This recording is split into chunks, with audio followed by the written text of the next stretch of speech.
1 week ago, we shocked the establishment and redrew the political map with a campaign relentlessly focused on the needs of working people. Since then, a lot of people have asked me if I was surprised by the results. In some ways, I was.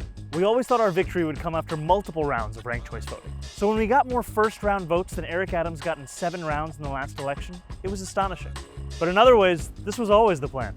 We wanted to rebuild a coalition that had frayed over years of disappointment and neglect, to win people back to a Democratic Party that puts working people first.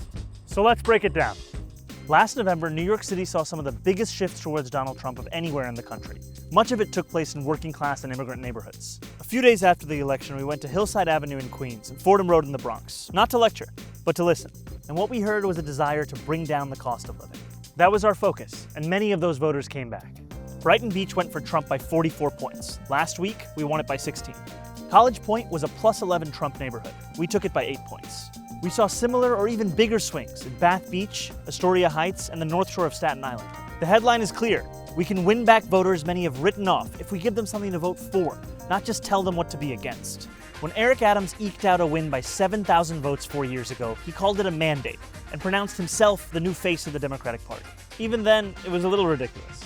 But in some neighborhoods, he did put up impressive margins. Take Flatbush, for example.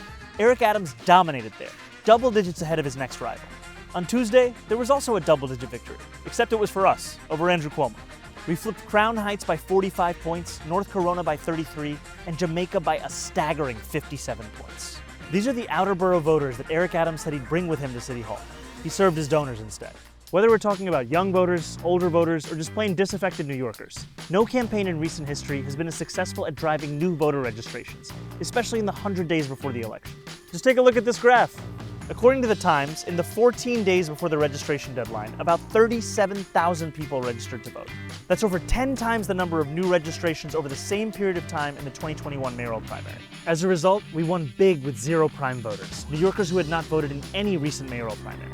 For instance, in Gravesend, at least 32% of all voters were first-time primary voters. Most campaigns focus on triple primes, New Yorkers who voted in the last 3 primaries. But this strategy ignores most of our city, yet we knew that we could turn them out if they saw themselves in our policies. We ran a campaign that tried to talk to every New Yorker. Whether I could speak their language, आपकी वजह से हमने $8 million raise किया है, 6 लाख से ज़्यादा दरवाजे खटखटाए हैं, or just tried.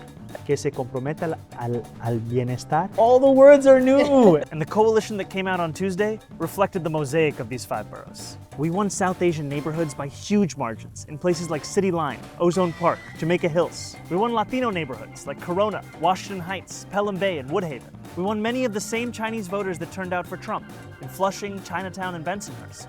And in the final months of the campaign, we narrowed Andrew Cuomo's once sizable lead with black voters, outright winning young black New Yorkers in neighborhoods like Harlem and Flatbush.